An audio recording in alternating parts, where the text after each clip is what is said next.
Mana nihabwe icyubahiro.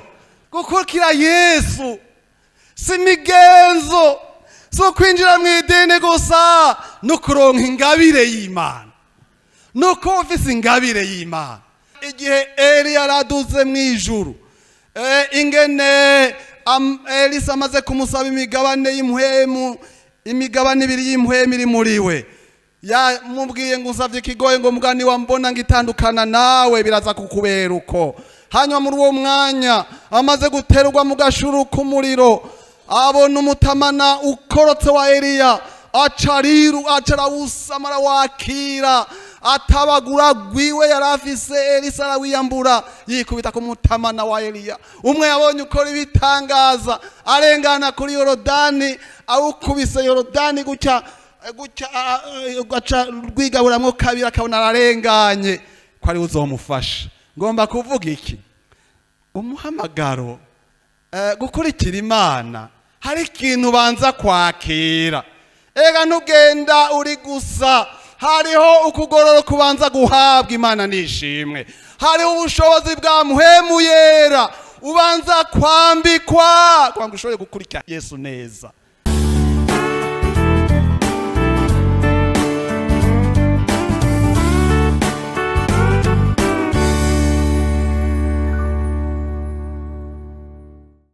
Yesu nahabwe icyubahiro.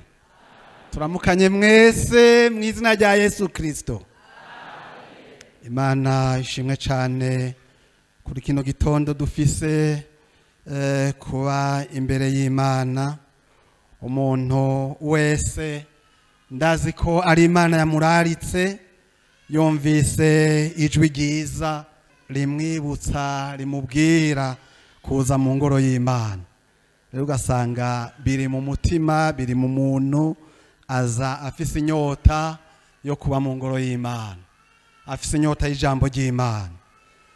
Dusome hajya mu butumwa bwiza uko bwanditswe na Luka mu gice c'9, duhere ku murongo wa 57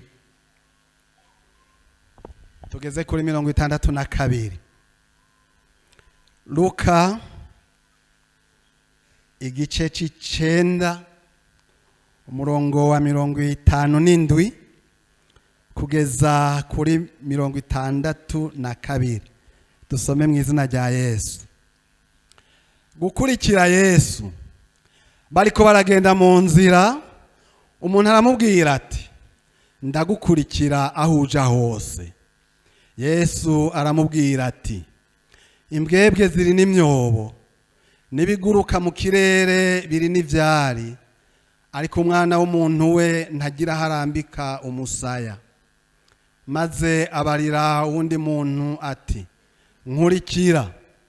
Nawe ati mwami, banza undekure ngende mpambe data. Ariko Yesu aramubarira ati reka abapfuye bahambe abapfuye babo, ariko weho genda wamamaze iby'ubwami bw'Imana. Uwundi muntu aramubwira ati mwami, ndagukurikira, ariko banza undekure nje gusezera abo mu rugo iwanje. Ariko Yesu aramubwira ati nta muntu afashe isuka irimishwa n'inka araba inyuma abereye ubwami bw'Imana. Dushishikare ku majambo tumaze kumva mu ndirimbo, majambo meza cyane. Imana ihezagira abaririmbyi kuko baririmba amajambo y'Imana. Hanyuma hano naho turabonye muri aya majambo yo gukurikira Yesu. Gukurikira Yesu bisaba kwitaba umuhamagaro. Abantu benshi bibaza ko umuhamagaro ari uyu wo kuja gukorera Imana, kuvuga ubutumwa bwiza, kandi ni vyiza nuwo kurundi rugero, ariko kandi bihera ku muhamagaro wa mbere wo gukurikira Yesu. Imana idufashe. Aho rero wumva iri jambo ry'Imana uze urasenga usaba gukurikira Yesu neza, Imana iguhe gushishikara kugira umwete wo gukomeza ihamagarwa ryawe. Imana idufashe. Umuntu wese yumve ugusenga mu mutima, Mana urakomeza muri jewe. Haleluya. Ihamagarwa ryanje, kuko bihera mu ntango hanyuma bigashishikara. Imana nishimwe. Hano rero turabona Yesu abwira uyu muntu wa mbere, aramubwira ngo umuntu aza kuri we, mbe niwe yavyivugiye. Aramubwira ati jewe ndagukurikira aho uja hose. Biroroshe. Mbwa Yesu acamubwira ngo burya rero biragoye kunkurikira jewe, biragoye, hari ico bisaba. Hariho ikintu bavuga ahantu ubumerewe neza worohewe, aho abantu barahakunda bose. Imana idufashe. Mu Cyongereza ni comfort zone. Ahantu merewe neza ushobora kumva yuko uguwe neza. Ariko Yesu aramubwira ngo jewe naraje mw'isi, abantu ntibanyakiriye mu mitima, ariko imbwebwe zozo ziri n'imyobo n'ibiguruka bifise ivyari, ariko umwana w'umuntu yavuye mw'ijuru ntagira harambika umusaya. Yariko aramubwira muri we ko atakibanza hafise, nubwo agomba kumukurikira. Muri we ashobora kuba afise imyobo y'ibindi. Mana idufashe. Nkoresheje iryo jambo riremereye kubera mu mutima hashobora kubayo umwobo, umuntu ahambamwe inyungu ziwe, ahambamwe iminezero, ahambamwe ivyaha. Mana idufashe. Ahandi naho hakabamwe ibiguruka, umuntu akaguruka akamera nk'ikinyugunyugu canke nk'akanyoni kayerera. Mana idufashe. Rero arashobora kubajana n'ibiguruka ataruhutsa tuze. Umwana w'Imana ntagira ikibanza muri uwo muntu, ariko ariruka nk'ibiguruka. Imana idufashe. Aho rero bisaba ko umuntu amuha ikibanza. Rero umwana w'umuntu ngo yari yabuze ikibanza, muroko yaje mubi wabiwe ntibamwakira. Imana idufashe. Ariko abamwakiriye abaye basha gucika abana b'Imana. Hanyuma Yesu abarira uwundi muntu ati nkurikira. Nawe aca aramubwira ngo mwami, ngo banza undekure ngende guhamba data. Uri kuriga aya majambo urumva yuko uyo muntu ntiyari muhira ku kigandaro, yari karatembe, yari karagenda mu mabarabara, ntase yari yabuze. Kuko witegereje inyishu Yesu yamuhaye, Imana ishimwe. Yesu umunyakigongwe, ntawo buzu wiwe ko abanza kuja mu kigandaro no gushingura wiwe, sibyo none? Ariko n'ahantu Yesu yakaze gose aca mwishura ngo reka abapfuye bahambe abapfuye ba. Ni jambo rigoye gose. Ngo bariko barasobanura biyumvira hamwe bagereranya, baribaza ko yamwitegereza akabona ngo uko biri kose uyu muntu ntiyabuze. Uwabuze ntayoberana. Bakibaza ko yoba yari karondera urwitwazo arindire se ahazopfira azomwegeranye, azomuherekeze, bazogire za manza. Urazi yuko hariho kuruvako bifata umwaka barindira. Yesu avuga ngo uyu muntu azoteba uko biri kose. Yoba kwari ukugenda agashingura agacaza byari kunyaruka. None n'umuntu ashobora guteba, nambarindiriye ko bazobanza no guca ku mazi, akarindira ko bazoruvako, hana baruvako batevye. Niya batari bwafe ntawuzi n'igihe azopfira. Kuko umuntu arashobora guhabwa n'iminsi kandi yibereho.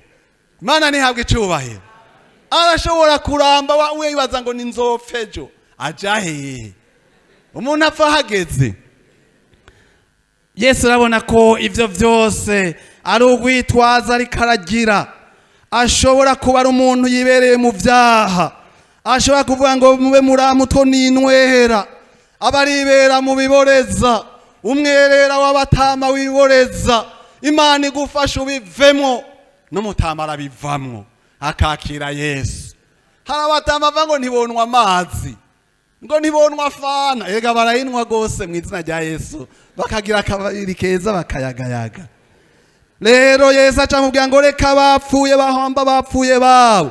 Nibaza ko arabapfiriye mu vyaha, abapfuye bahagaze, ava ngo ntiwifatanye nabo bantu bagusamaze, ngo ugumane nabo, bareke bahebe, we unkurikire gusa. Bo ivyo bicayemwo vyo mu vyaha, abapfuye bahamba bapfuye ba, namba bari mu kabore guhariya mu mabara, namba bicaye hehe, bareke, wewe uze unkurikire gusa. Imana idufashe, unkurikire gusa, witabe umuhamagaro. Undi nawe avuga ngo uwundi muntu aramubwira ati mwami ngo ndagukurikira, ariko banza undekure nje gusezera abo mu rugo iwanje. Nabo mu rugo iwe si n'umwana asaba uruhusha, oya, uraca kwa karongo gwawo mu rugo iwanje, n'ahantu avize ijambo, n'ahantu avuga rikijana, n'ahantu afata ingingo. Ariko hinge uri kararondera urwitwazo, avanga umugore ntaranyemera ngo umwana ntaranyemera. Imana idufashe.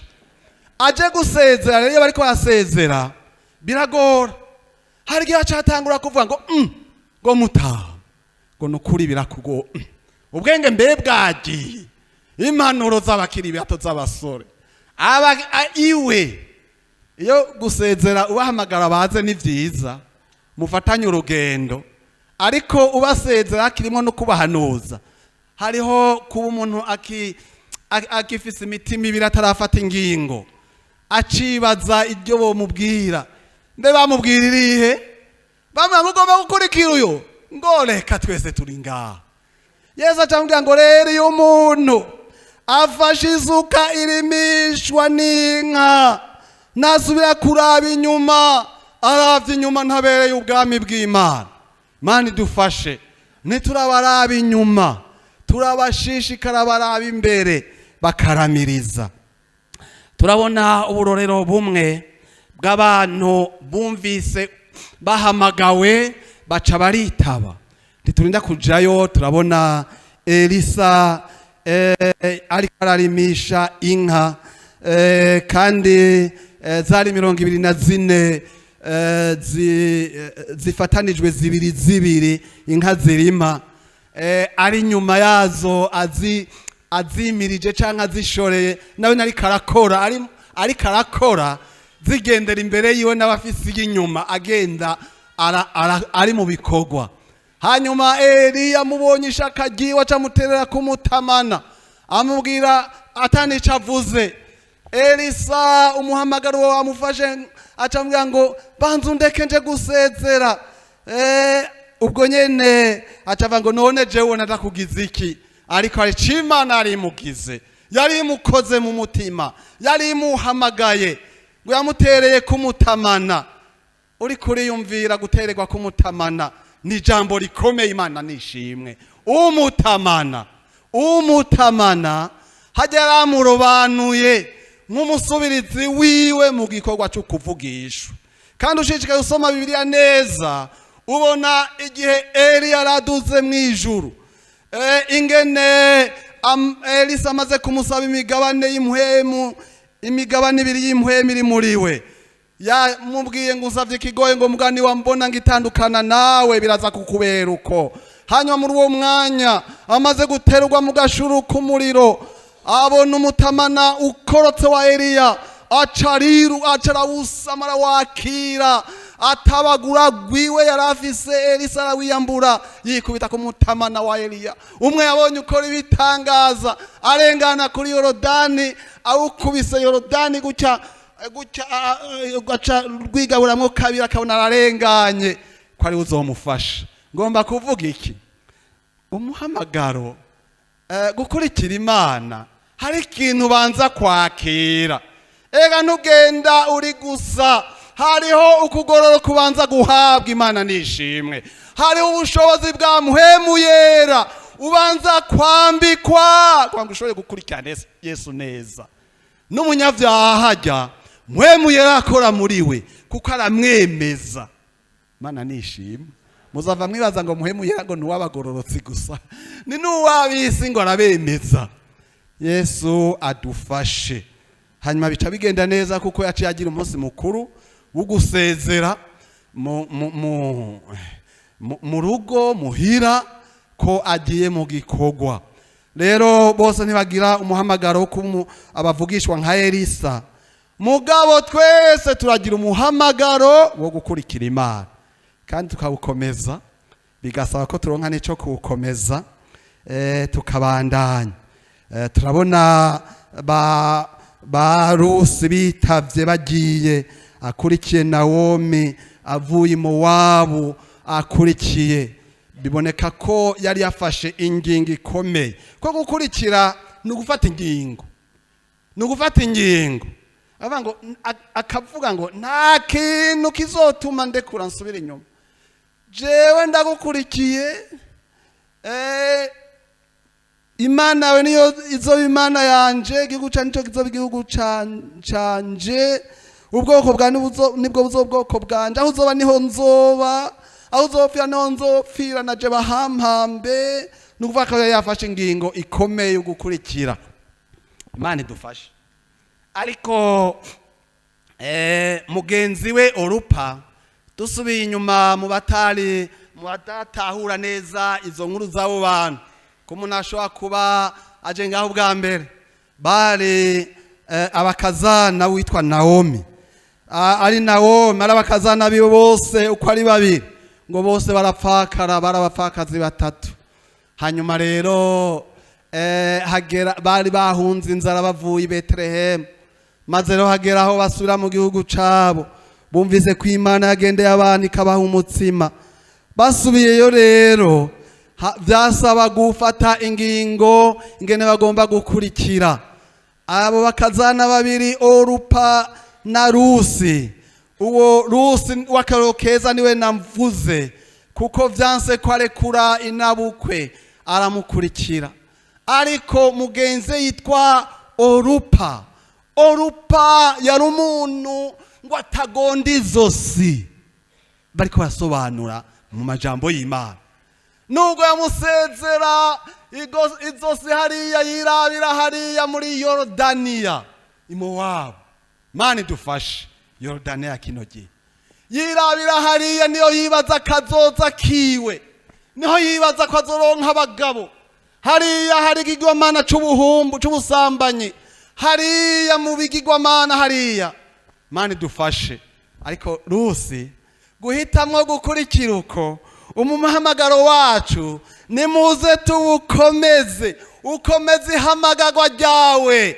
Kandi ikintu ciza ni inkuru ingene isozera, iherezo ry'ikintu. Yesu nashimwe. Iherezo rya Rusi tumubona aronse umugabo w'umutunzi w'iteka Bowazi, bisobanurwa ngo niwe arimwo inkomezi. Uwo yakurikiye Imana yakurikiye amuhezagiza umugabo, imuhezagiza uruvyaro rurimwo na sekuruza w'umwami Yesu. Abanyamahanga binjira mu mugambi w'Imana. Imana ishimwe.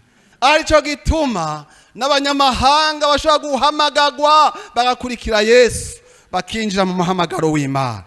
Imana idufashe. Muntu agiriye umuhamagaro, kurikira Yesu wawe. Nawomi bisobanurwa ngo ni uw'igikundiro. Ntawe igikundiro angana na Yesu. Turirimba ngo mbonye ngo umukunzi mwiza, ngo ni uw'igikundiro. Yesu niwamukurikira uzobona yuko ari uw'igikundiro, n'ibyo azogukorera azoguha kazoza, azoguha iherezo ryiza. Imana idufashe upfe kugira intango nziza yo kuba waritavye umuhamagaro wiwe ukumukurikira. Ndakunda Yobu mu majambo yavuze. Murashaka gusoma hajya muri Yobu igice cya 23 umurongo wa 11. Yobu igice cya 23, Yobu igice cya 23 umurongo wa 11. Yobu igice cya 23 umurongo wa 11. Ikirenge canje nacometse mu cayo, inzira yayo narayikomeje, sinagira gute hari inyuma, sinakikama inzira yayo. Ariko aravuga ngo iconyereka Imana nkayishikira, ngo noyibwira ibyanje byose, ndumva ndayirondera, nkaje imbere nkaje inyuma. Ege y'umuntu yagowe umenga ntazi menga yiri, umenga hari ibintu adatahura, sinzi iyo yaroye. Ndarondera sindayibona, naje imbere ariko sihiri, naje inyuma nkayibura, naje ibubamfu mu gihe ikoreramwo simbone ngene bikirakora. Mwagiye kitaragera umenga ntirikirakora, ariko ibiri kirakora. Mugabo acavuga ngo nubwo biruko, muri yo mibabaro yarafise, za ngwara, bwa buribwe, muri ivyo vyose avanga inzira yanje, haleluya, narayikomeje, nometse ikirenge mu cayo. Nibajije komeka ikirenge kwari uguca mu makanda, aho ubona umuntu yaciye ari uhonyora ukomeza. Mana dufashe, yo dukomeze inzira, twomeke ikirenge aho abatwitangiye imbere baciye, aho abo turaba baca, bariho dukomeza duca mu kirenge cyayo. Mana nishimwe, tugera ikirenge cyacu mu cabo, tuca ku matrase yabo, ku makanda yabo, dukomeze inzira ntidukikame, kuko hariho bariko barakikama.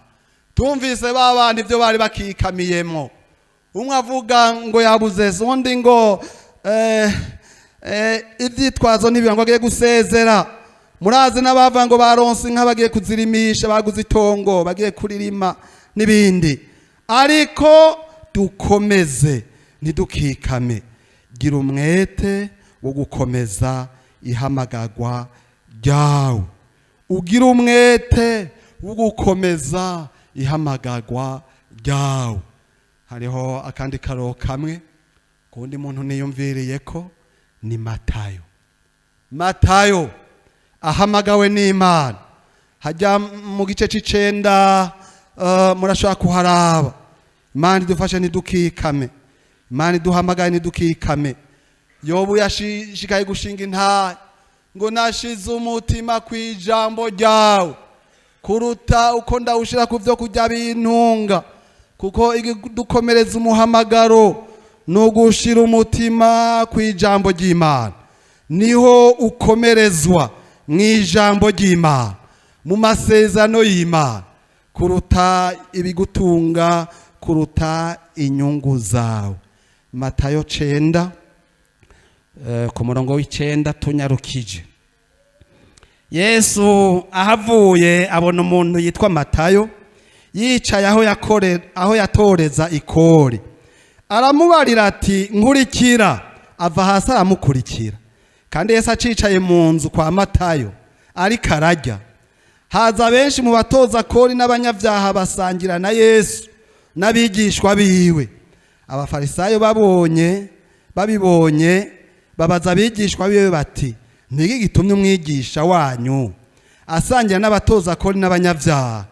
Avyumvise aravuga ati, abakomeye ntaco baronderera umuvuzi, naco bagombera umuvuzi atarabagwaye.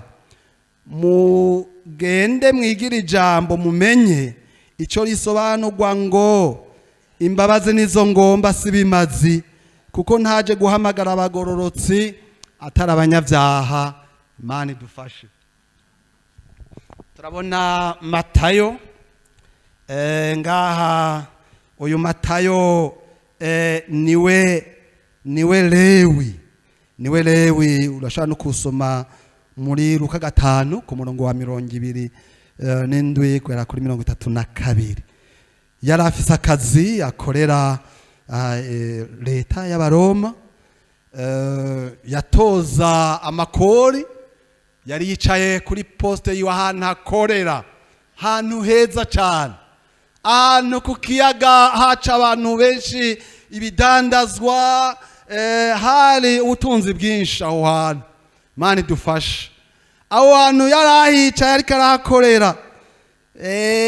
Hanyuma Yesu amubonye aca amubwira ngo nkurikira, aca ava hasi ako kanya aramukurikira.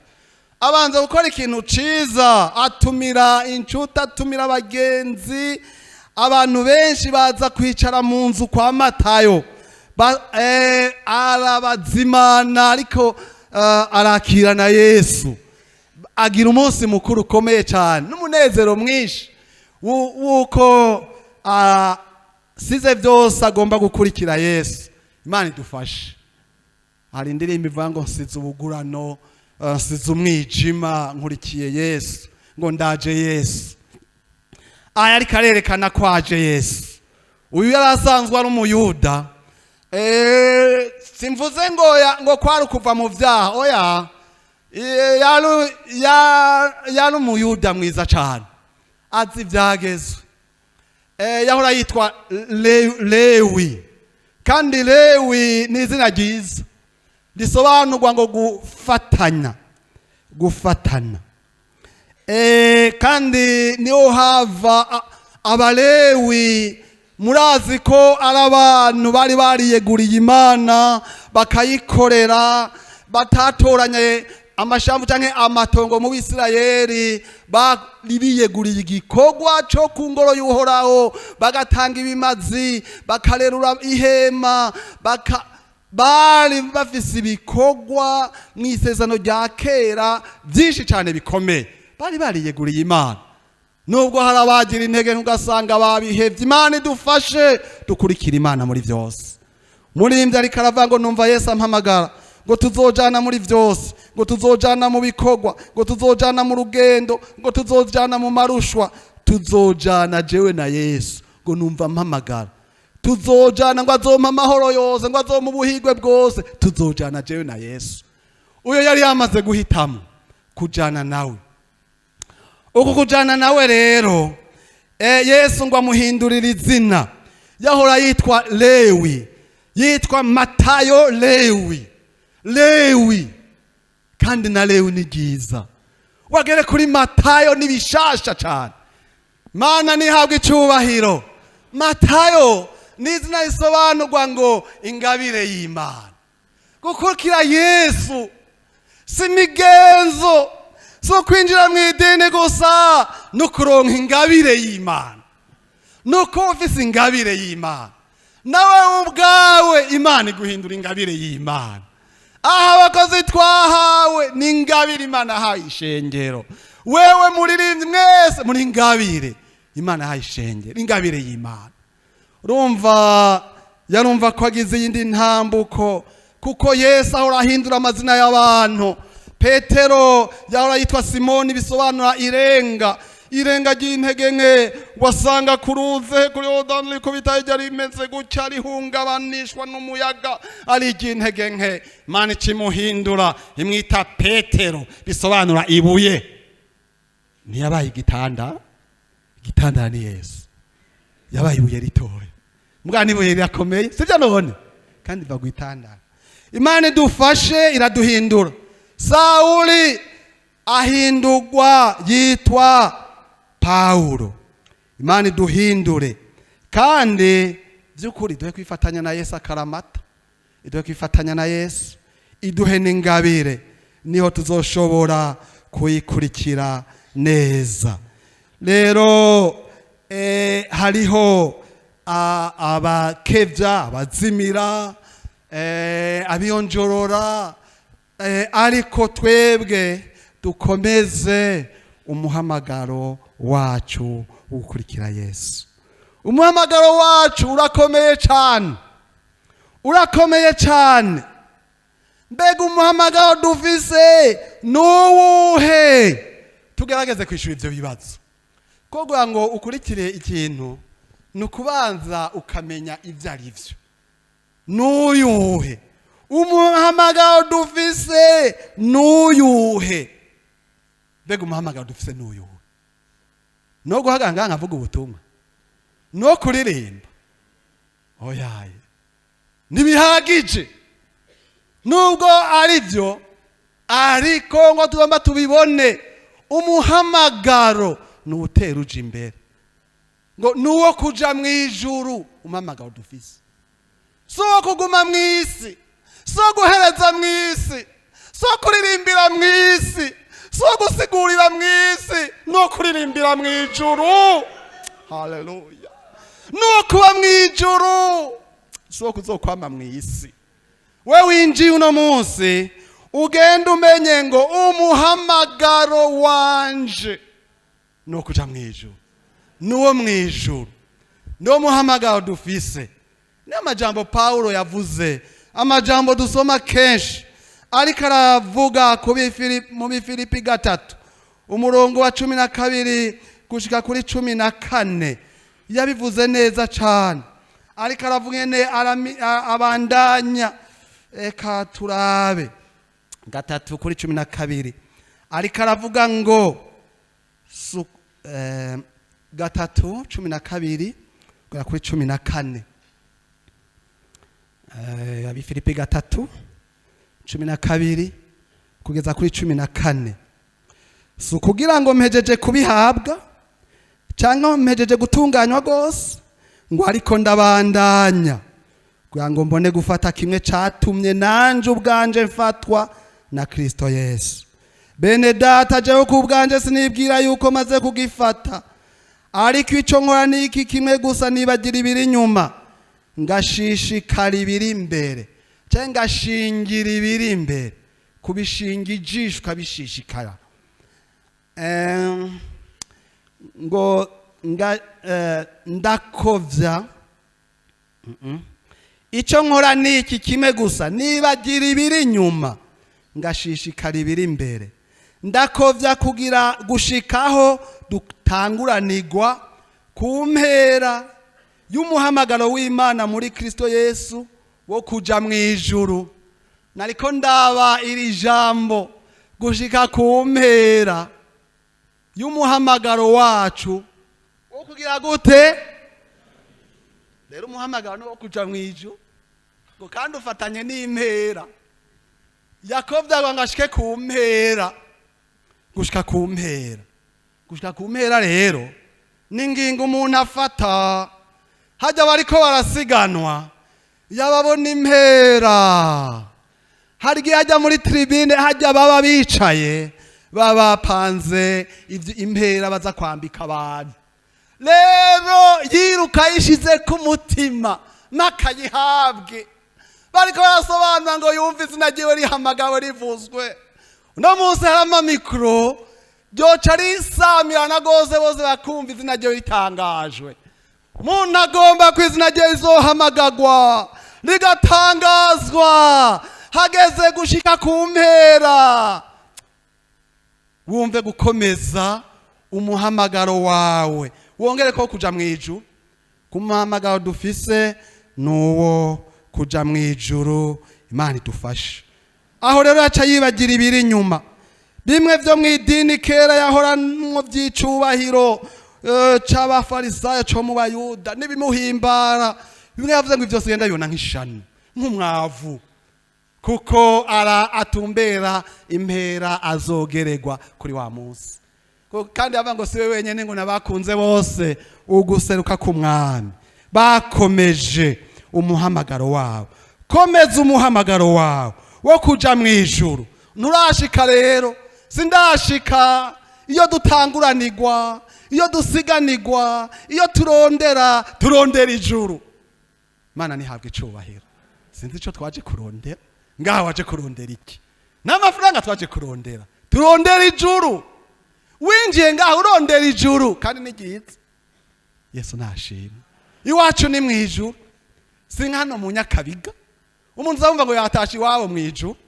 Imana idufashe gikuru agenda afise uwo muhamagaro. Ikindi uyu muhamagaro dufise ngo ni uwuhe, ngomba ndababwira indi jambo Imana yanyigije yashize mu mutima wanje, n'umuhamagaro wo kuyoboka la fidelite, kuyoboka. Ni waba winjiye mu ishenge ukitaba uyu muhamagaro, bakozi b'Imana, shengero ry'Imana, twige kuyoboka. Umuririmbyi ariko avuga ngo nkuyoboke mwami nkuyoboke. Nasanze uwandikiye Abaheburayo yabivuze neza, hajya mu Baheburayo mu gice ca 3 umurongo wa mbere kugeza ku wa 3. Turaba uwayobotse, abayoboka. Natwe bica bitwigisha mu muhamagaro wacu twumve ko tugomba kuyoboka. Yesu nashimwe. Kuyoboka gushika no ku rupfu. Imana idufashe. Mwahabonye dusome nguko Kristo aruta Mose, ngo nuko rero bene data bera abasangiye ihamagagwa riva mu ijuru, tukiri ngaho.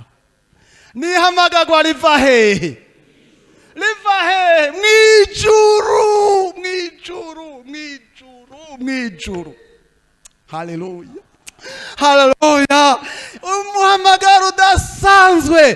Pawulo yashinze intaye imbere y'umwami Agiripa aravuga ngo nuko mwami ngo sinareka kumvira ivyo mbonye bivuye mu ijuru. Abonye umwami Yesu amwikubita imbere ngo urindega mwami. Hari ngiye c'isa sita, hanyuma abona umuco mwinshi utuwizuba, yikubita imbere yiwe, aramubona by'ukuri, baravugana, aramwihishura, aramutuma, aravuga ko amugize igikoresho agiye kumukorera. Rero ashinga intaye ngo nuko ngo sinareka kumvira ivyo nabonye bivuye mu ijuru mwami. Nubwo ari imbere y'umwami ahambaye, hari undi mwami wo mu ijuru yari yarabonye umuhamagaro uva mu ijuru. Ngo nuko rero bene data bera abasangiye ihamagagwa riva mu ijuru.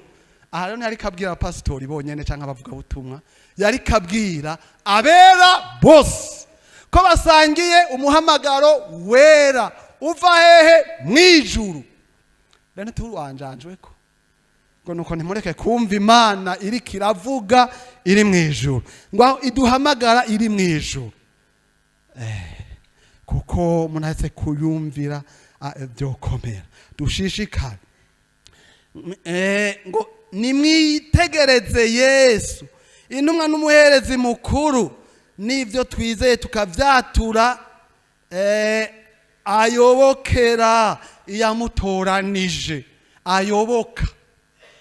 Imana idufashe umuhamagaro wacu ube kuyobokera yaduhamagaye, kuyobokera yadutoranije, kuyoboka. Cyo gituma uwandikiye muri ajya makete ni Yesu yandikiye amashengero yo muri Aziya. Mu vyasho Yohana hariho hajya mu ishengero ry'Isimuruna, aho babwiwe ngo nibakangwe n'amarushwa bariko baracamo, Imana irayazi. Ibyo bagira babazwa, Imana irabizi. Ngo ariko ngo wame uyoboka gushitsa kugupfa, nanje nzoguha igitsibo cy'ubugingo. Umuhamagaro wacu no kuyoboka. Ngo Yesu arayoboka gushika no ku rupfu rwo kumusaraba, yavuye mu ijazi yuko aje kuyoboka, kugamburuka gushika no ku rupfu rwo kumusaraba. Mose arayoboka, ararongora ubwoko bw'Abisirayeli bigoye, ariko arayoboka, arumvira Imana, araha ibicubahiro cyo kwa Farawo, c'ubukomanda generale buhambaye mu gihugu. Arayoboka, agoranwa n'ubwoko bw'Imana, acokoranwa nabwo, agira gute? Arayoboka. Mose arayoboka. Mose Imana imutanga kwa karorero, imutanga kwa karorero vy'ukuri, akarorero. Reka dusome hajya mu guharura 12 tunyarutse guharura 12 ku murongo w'indwi, 6 gushika ku murongo w'indwi. Arababarira ati nimwumva amajambo yanje asangwa muri mwebwe, hariho mvugisha jewe Uhoraho, nzomwimenyeshereza mwiyerekwa, mvugane nawe mu ndoto. Ariko umusavyi wanje Mose siko bimeze, agamburuka mu rugo rwanje rwose hose ayoboka. Aha bariko baramwidodombera bagize amashari ngo mbega niwavugishwa wenyene, ngo nta bandi Imana ivugisha. Amashari y'abavukana Aroni na Miriyamu bagirira Mose ishari, ariko Mose Imana imushinga intahe ko ayoboka. Umuhamagaro wiwe ntusanzwe, arayoboka. Tuyoboke. Ngo ari umugwaneza, yari umuntu ayoboka mu gukurikira Imana. Nguwo rero ku murongo 8 ngo bama bavugana akanwa ku kandi, ngo afoboye, ngo adapfinze, ngo kandi ishusho ngo y'Uhoraho ngo akayibona. Ngo none niki catumye muza kunegura umusavyi wanje Mose? Abantu bazokunegura kandi azabaguteye kwikwiza. Uzurabe mu muhamagaro wawe, sinzi kuri uwunegurwa, ivyo bibaho uca witunganya ukihana. Imana idufashe ukayoboka, uyoboke muri vyose. Kandi muri uyu muhamagaro Imana yakwihishurira. Mose Imana yamwihishurira, akabona ishusho yayo, bakavugana. Kandi n'abandi nubwo batayibona, hari abo ngo yihishurira mu ndoto, mu nzozi. N'ivyo birabaho mu muhamagaro, Imana ikabiyereka, Imana ikabagendera. Reka umuntu wese asabe kuyoboka Imana. Yobokera Imana, uyumvire, arimo kuyikorera, arimo gutangira 10, ubikora unezerewe, arimo gusenga yoboka, arimo kuyihangana yoboka, wamuyoboka. Reka duhereza kwijambo riri hajya muri mu cete ca 2 ca Petero 1 ku murongo wa 10, niho tuzaguhereza. Imana idufashe tuyoboke. Umuhamagaro wacu nuwo kuyoboka, kuyoboka uri karaduhamagara, uri karaturondera. Hariho kimwe ntababwiye, umuhamagaro wacu nuwo kwezwa, nuwo gutungana. Turashaka kubicako, tuvuga ihamagarwa rya Yesaya, ingene yahora yicara mu rusengero. Umunsi umwe amugendera, abona icubahiro c'Imana, abona ubwiza bw'Imana, abona Imana yisakaye icubahiro cayo, iri mu mpuzu ndende y'igisaga yuzuye urusengero. Hanyuma abonye ukwera kwayo, abaserafi basema ngo uwera uwera uwera uwera. Nawe yikubita ku mutima ngo ndumunyavyaha, ndapfuye mbonye ibara. Umuhamagaro wumushitseko, kandi umuhamagaro we wa mbere wabaye kuvuga ngo ndumunyavyaha. Mana ibonye ukwimenya kwiwe, ngo icirungika umuserafi ngo yokora ikara, ari mukoza ku munwa, abwirwa ngo icyaha cawe kirahongewe. Mana dukoze kwikara, isubiri dukore ko vy'ukuri. Umuro w'Imana usuturira ibidahimbara Imana, usubira ukureho ibyaha vyacu, hanyuma tubone kuyikurikira no kuyikora. Ko yaciye abwirwa ngo ndatumane, ninde yotubwira? Yaciye yishura, ndi hano bari jewe utuma. Murone natandukanye n'abandi ba mbere twasoma muri Luka gice ca 9. Bamwe batanga imvo, ariko yaca avuga ngo ndi hano bari jewe utuma. Muntu wese avuye ko agomba kuyoboka, ari hano ariwe Imana igomba gukoresha. Imana idufashe. Hari ikintu kimwe gusa Imana yifuza, ngo nuko umuntu aguma asuzuma kwa kibandanya ryahamagarwa ryiwe, akigenda uko bibereye ihamagagwa yaronse. Imana idufashe. dusome hajya icete cya kabiri cya Petero rimwe ku murongo wa 10 ngo nico gituma bene data mukwiye kurushiriza kugira umwete wo gukomeza ihamagagwa hamwe no gutoranywa kwanyu, nimwakora ivyo ntimuzotsitana na gatonya. Komeza ihamagagwa ryawe, komeza ihamagagwa ryawe. Niryo jambo numva mu mutima wanje. Mbega urikomeza gute? Menya neza uwaguhamagaje ngo ingeso ziwe nziza ni Yesu. Yayobotse yaduhamagaje ingeso ziwe, yaduhamagaje urukundo rwe n'ubugwaneza. Nguyo ni mumuyoboke. Ngo mumaze gucika muva mu ibohero ryazanywe mwisi no kwifuza. Imana idufashe umuhamagaro wacu no gucika, tuva mwisi nk'abahunze twitavye umuhamagaro w'Imana. Muntu ariko arashishikara gukorera igisi cyo gukurikira iyisi irikirashira n'ivyifuzo vyayo, iyisi iraboze, yashaje yaboze, nagisigayemo ciza, nibihenda abantu bigiye kuzimangana, basange bakurikiye umuyaga, bakurikiye ibibozi. Ijoro ryonyene iyo turiko turaje niryo gihiza, niryo rizima. Hanyuma rero mu gukomeza umuhamagaro wacu hari ibintu bimwe bimwe shobora kubabwira ngo tubiheshwa no kumenya neza uwaduhamagarishije ingeso ziwe nziza. Kumenya uwaguhamagaye cyo ni kimwe n'ubwiza bwiwe n'ingeso ziwe. Kumenya uko tugenda, uko bibereye umuhamagaro wacu. Mbega mu ngeso zacu kumuhamagaro ufatanye n'ingeso. Ubu Kristo userukira mu ngeso. Tuko twerekana ingeso zihe umuhamagaro wacu, ko twerekana ingeso zihe uce utanga inyishu. Hari ikindi gikomeye ni kuguma utera imbere. Paulo yandikiye Timoteyo ngo kugira ngo kuja imbere kwawe kubonekere bose.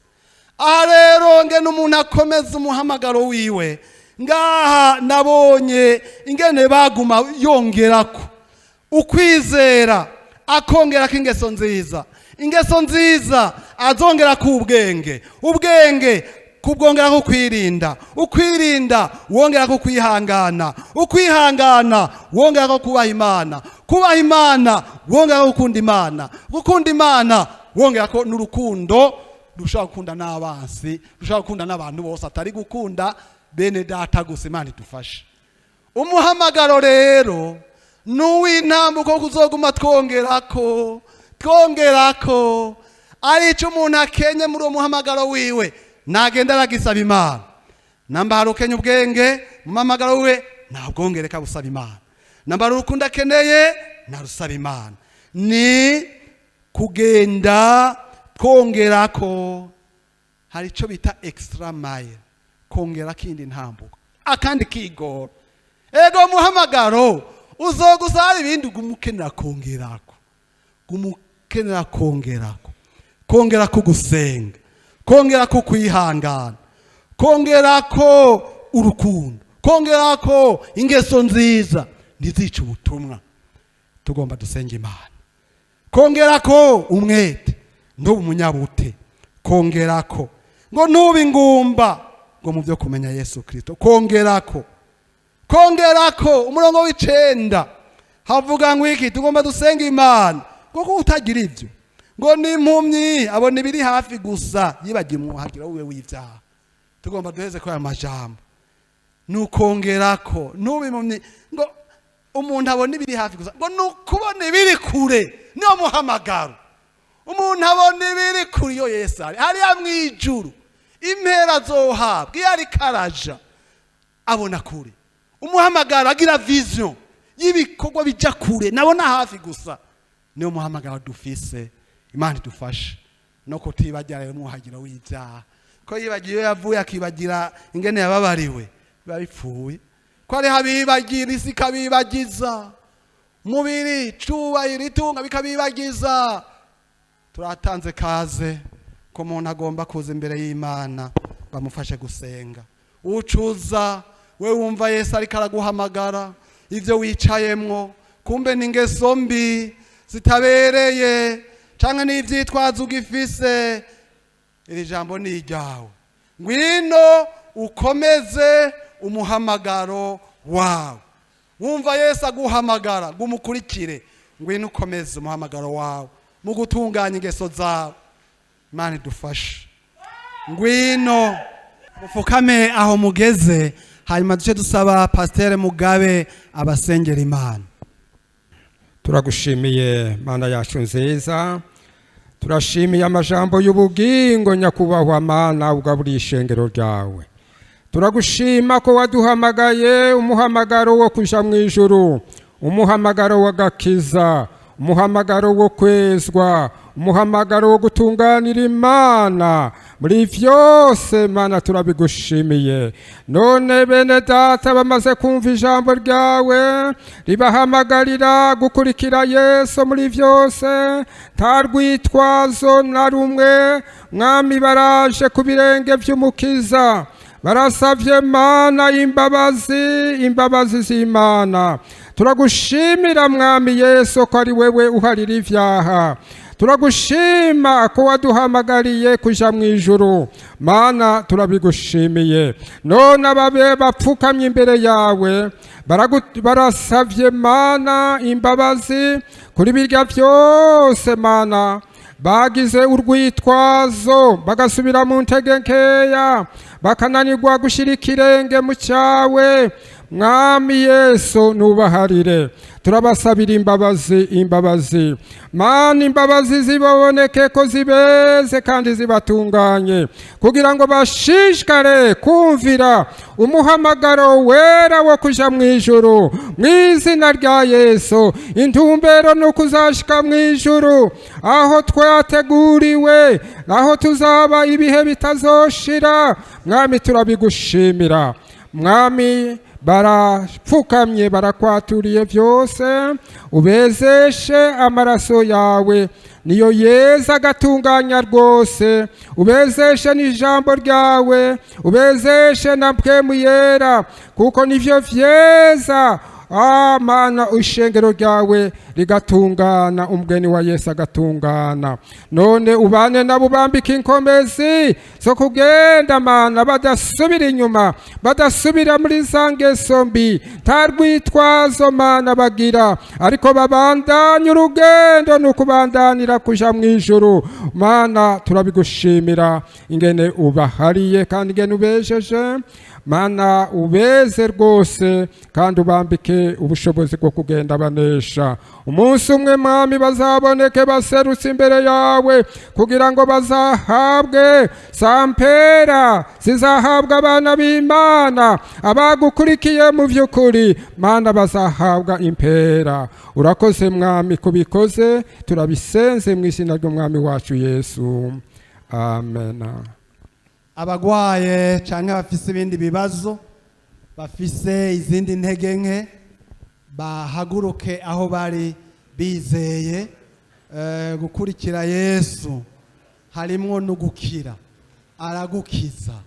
Abari bagwaye arabakiza, abari bababaye yarabaruhura, abari barushe arabaruhura, abari baboshwa akababohora. Pasteur hano umushitsi Jonas aze asengere abagwaye n'abafise ibindi bibazo. Mwami Yesu, turarengukanye ishimwe Mana kuri uyu munsi. Turi hano mu ngoro yawe, abasavye bawe n'abasavye ikazi binjiye Mana kumva ijambo ryawe. None turasengeye abarwaye, hariho abarwaye baje Mana kubwo kwihangana, n'abandi barwaye birya bitwarika. Mwami Yesu, ubiyegerezanye imbabazi, ubasubize mu intege. Bafise indwara zo mu mutwe, indwara zo mu nda, indwara zo mu mitsi, indwara zo mu magufa, indwara zo mu nyama. Yesu, kumwe wakora kuri wa wundi yaragwariye ku kidengeri, n'uyu munsi Mana uri wa wundi nyene ntuhinduka. Abana bo barwaye barizeye ko ari we ukiza, ko ari we ushobora. Mwami Yesu ubiyegerezanye imbabazi. Uhoraho, wa mugore yari amaze imyaka 38 yakoze ku buyonga bw'impuzu kubwo kwizera kwiwe. Yesu, igisata cari muri we kirakama. Mwami Yesu, aba baje hano bose barwaye ubagirire neza, ubasubizemwo intege, bagende baririmba, bagende bashima Imana, bavuga bati tuvuye kwa Yesu umunyanazareti, umwe yatubambirwa, umwe yasesa amaraso ku musaraba. Urakoze Mana, natwe turizeye ko wakijije.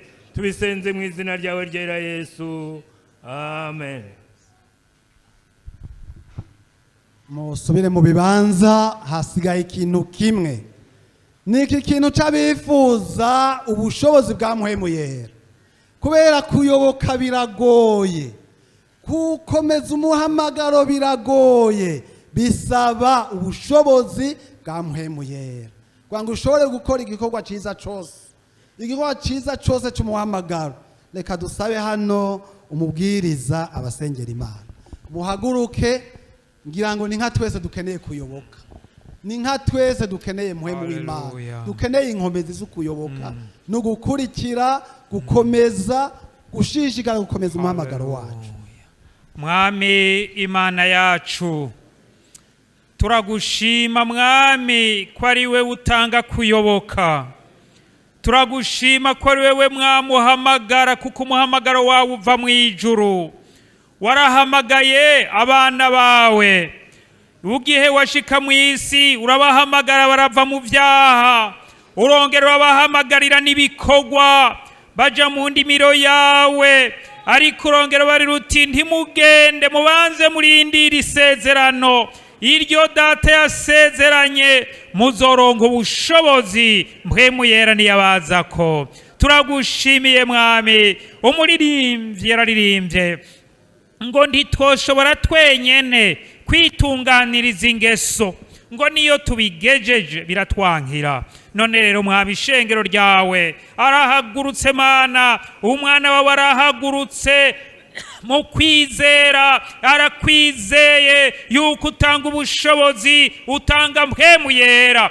Turasabye Mwami ubatirize abatarabatirizwa muri Mpwemu Yera, ubabatirize Mana, baronka umatirizo wa Mpwemu Yera mu izina rya Yesu, kuko barasezeranye. Isezerano Mwami ni ry'umwe wese, nguko wavugishije umuhanuzi Yoweli. None rero turabasabiye Mana, abahungu n'abakobwa mu izina rya Yesu babatirizwe nawe, baronka umatirizo wa Mpwemu Yera. Kandi Mwami turabasabiye n'ababatirijwe bakeneye gusubira kuronka inkomezi, basubiye kuronka kunagurwa mu izina rya Yesu. Hari aho agera igihe muci bakuma umuntu akagera ahantu yuma, arakeneye gutotahara, arakeneye gusubira kuronka itoto rya Mpwemu Yera mu izina rya Yesu. Arakeneye gufurura ingabire ya Mpwemu Yera, arakeneye gufurura za ngabire imwe wari waramuhaye mu izina rya Yesu. Turasabye Mwami, Mpwemu Yera yongera atanga ingabire, ya ngabire y'ubwenge, ya ngabire yo kumenya, ya ngabire yo gukora ibitangaza, ya ngabire yo gukiza indwara, ya ngabire y'ukwizera ikore mu izina rya Yesu, ya ngabire yo kuvugishwa n'Imana,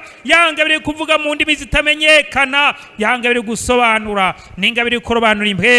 Turabasabiye Mana, ugabe Mana, ugabire umwe wese ukubona kwiye. Urakoze Mwami kuvyumvise, tubisabye mu izina rya Yesu Kristo umukiza wacu, amen.